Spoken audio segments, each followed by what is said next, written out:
Good day, everyone. This is Patrick from EasyFX Code Trading System, and it's Saturday, the 29th of April, 2023, and it's the weekly technical analysis for the Euro, the cable, and the Aussie dollar for the first week of May.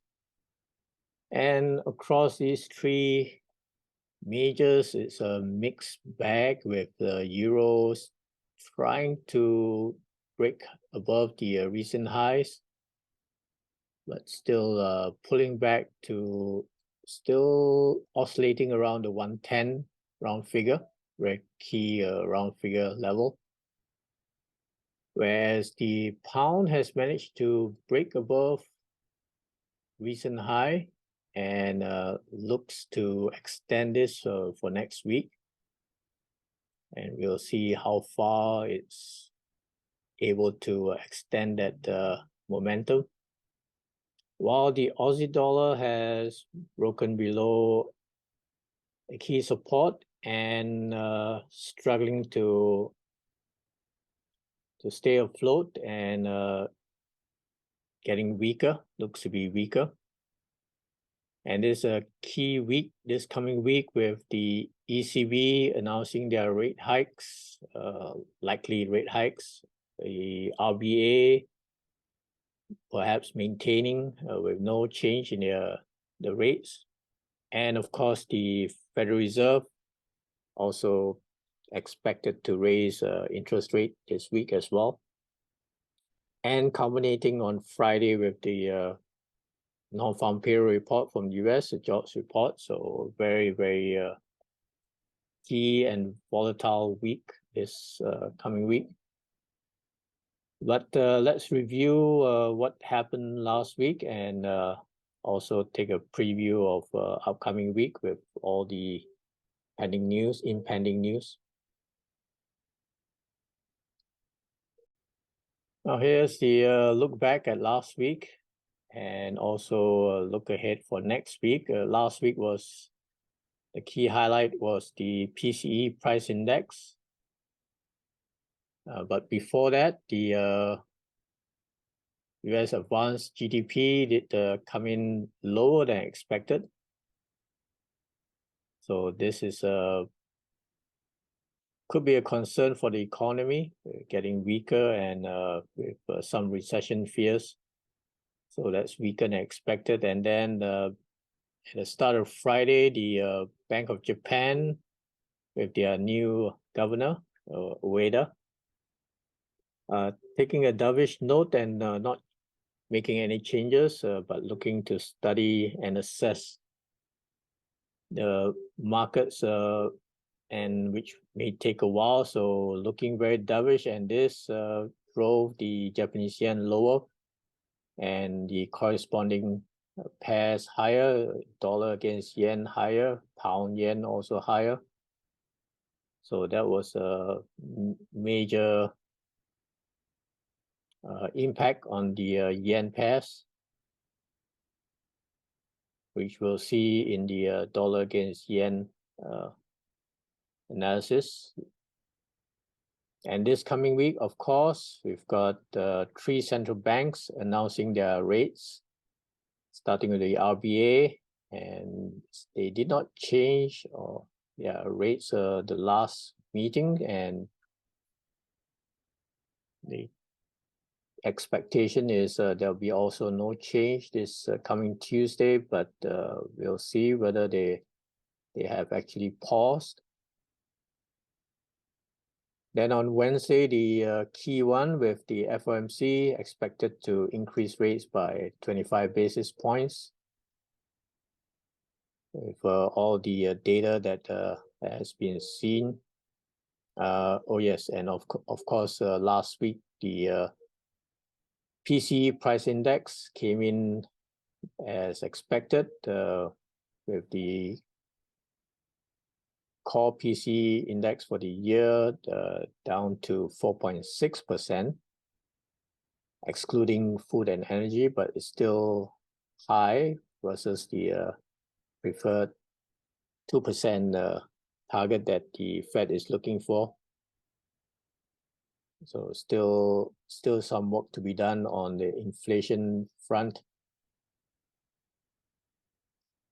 So because of that, the Fed is expected to increase rate again, but got to watch out for their guidance for the upcoming months, whether they're going to pause after this, or whether there's going to be another one more round in the next following months.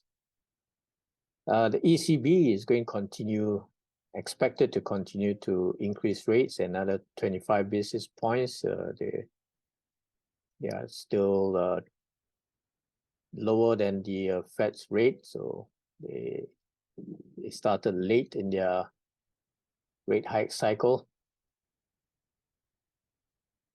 and this will impact the euro. We'll see whether it's going to break up from the range or break down.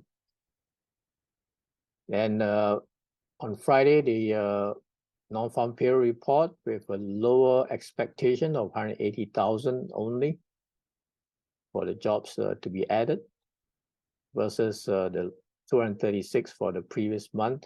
So we'll see whether that's very conservative forecast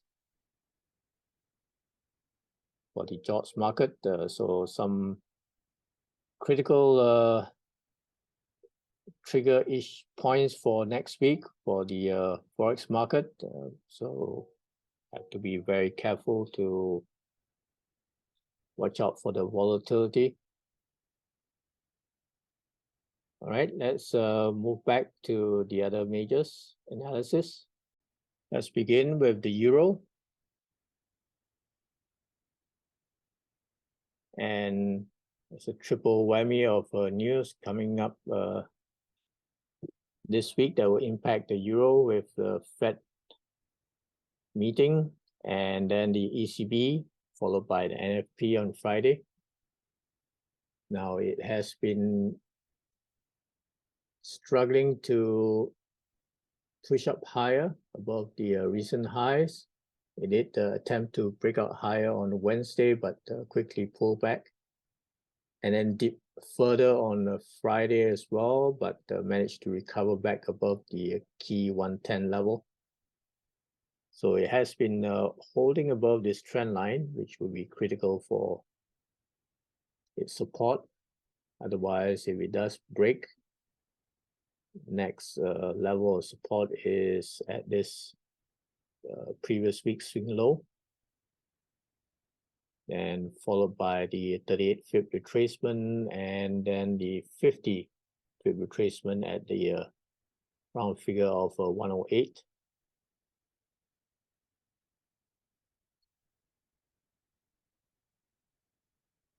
So this is a key trendline support for the euro. It's the interim support at 38 pip, and then the key support at the 50 pip.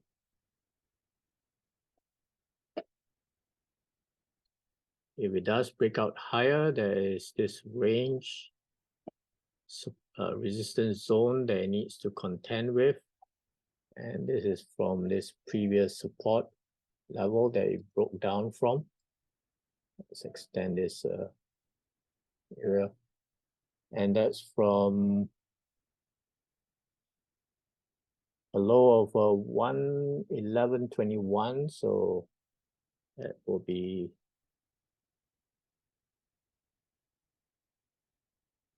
resistance zone up here, just above 111, and we could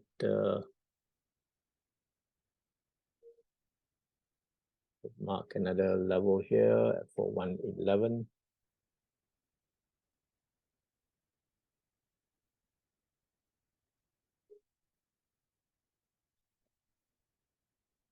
Which it did attempt to hit on the Wednesday, but just shy of it by 5 points, 5 pips.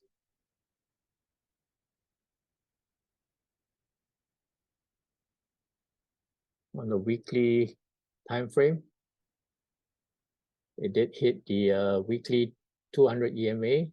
That's why it was blocked from hitting the 111 round figure, and with a longer upper wick closing as a spinning top.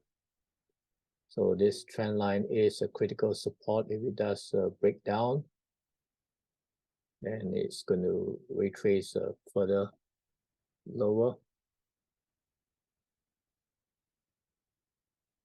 Okay, so critical week for the euro here, with the ECB and the Fed announcing their rate decisions. Okay, we'll compare that with the US dollar index, the DXY. And here's the DXY. And last week it's still attempting to break above these previous week's high. It dipped even lower on Wednesday. Did not get to the swing low, and managed to recover from there to retest this resistance zone again before pulling back to close lower below this 21 pip retracement, and still sitting above the 101 level. So it's still having a tough time and biding its time, waiting for next week's FOMC rate decision, and then also followed by the NFP on Friday. But the key one will be the Fed's rate decision.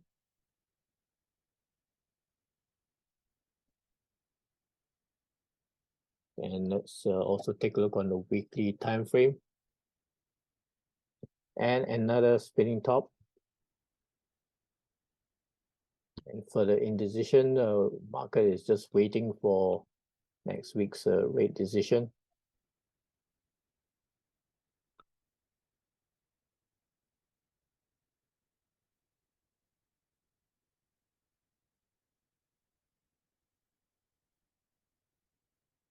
So very critical week coming up.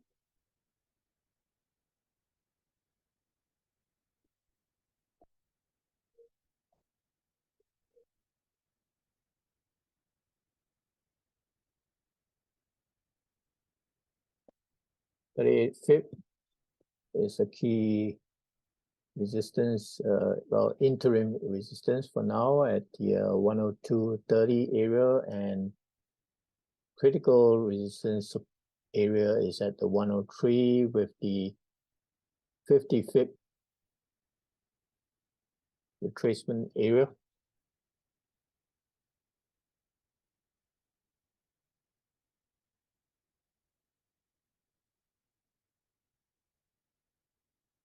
So for now, these are the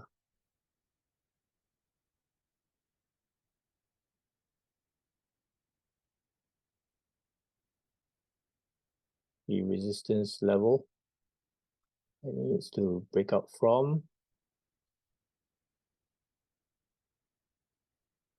And we'll see if this rising trend line will provide any kind of support. And it does break its very critical level round figure at the 100.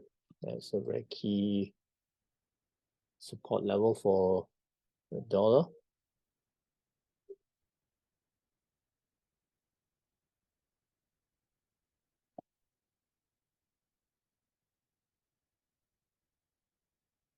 Okay.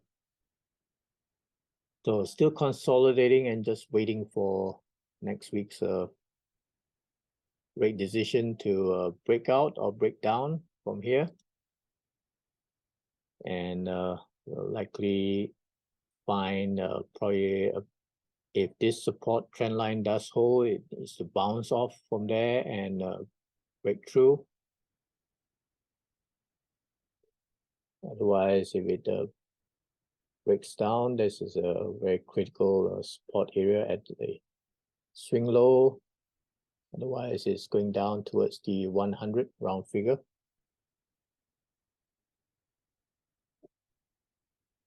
All right. Let's move back to the other major pairs. All right, let's move on to the cable. And on Friday, it finally managed to break above the previous week's swing high. And that's the high for this year so far. And it's approaching the next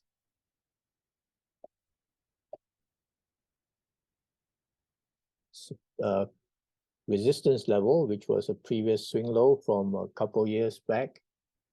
And let's extend this out to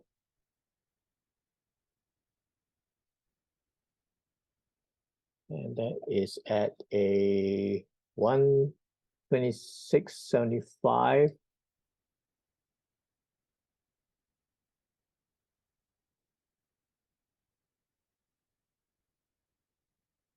On the weekly time frame, you can see that was a very bullish close for the week, breaking above that previous high of 2 weeks ago.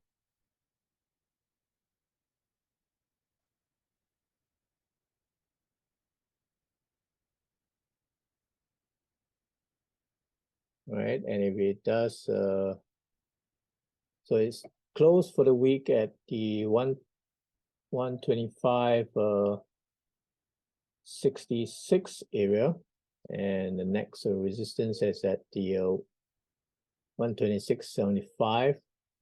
So about another 110 pips to go. Let's move this resistance zone up to here. Support is still interim support now. It's at the 78.6. Along with this trend line, and the next key support zone is going to be at the 62 pip, which is actually the 38 pip retracement, along with this swing high here.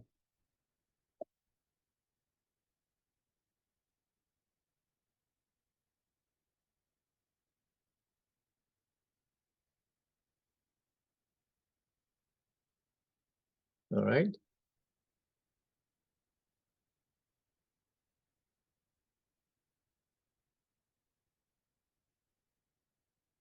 So let's see if it's able to continue its momentum and climb up to test the 126.75 area.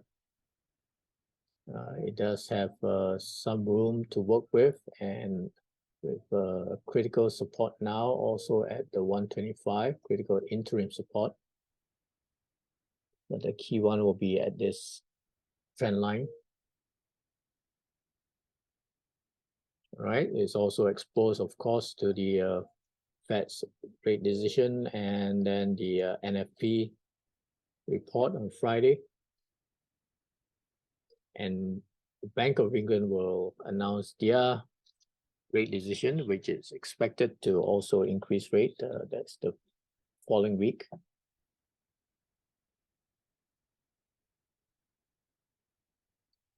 Okay, let's move on to the Aussie dollar. The Aussie dollars started weak right from the start of the week and breaking down below this trend line and trying to stay afloat at the 66 round figure after falling off from the 67 level. So now this is the swing low will be a critical support.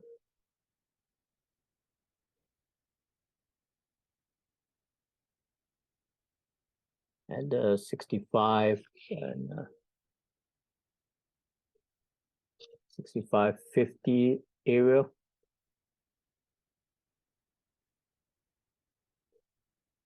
This is still a critical resistance zone at 68. Now there is also an interim resistance now at the 67 with the 55 EMA coming down.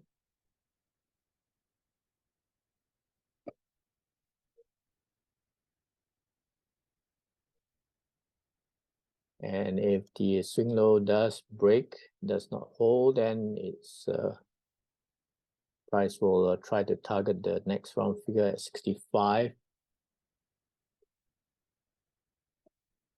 On the weekly time frame, you can see that's a very bearish move for last week after a long upper wick spinning top, almost a doji, almost like a gravestone doji. So let's see whether it's going to extend lower, because on the weekly time frame you can see it's more like a bear flag here.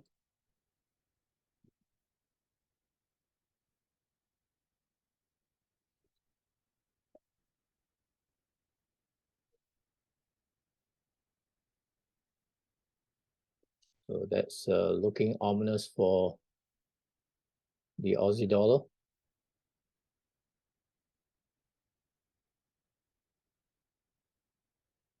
And we'll see what happens with the RBA rate decision. They didn't increase rates the last round, and we'll see whether this time on Tuesday, whether they're going to also pause and not increase rates for now.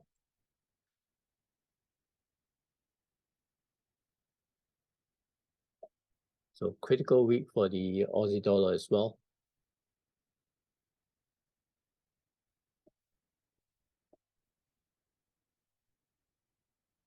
Okay, so we'll likely see a push back up to retest this trend line. And if it's not able to break out, recover higher, then it's going to likely test the swing low and find some support. Otherwise, it could also break lower. It will be a very weak Aussie dollar by then. It needs to recover back above the 67 and try to climb back up towards the daily 200 EMA and try to get back inside the channel here. All right, very critical week also for the Aussie dollar, and really the most volatile week that we'll see in a while since the start of this year. Okay, so stay safe and have a good trading week, and watch out for all the volatility this week, and take care. Bye.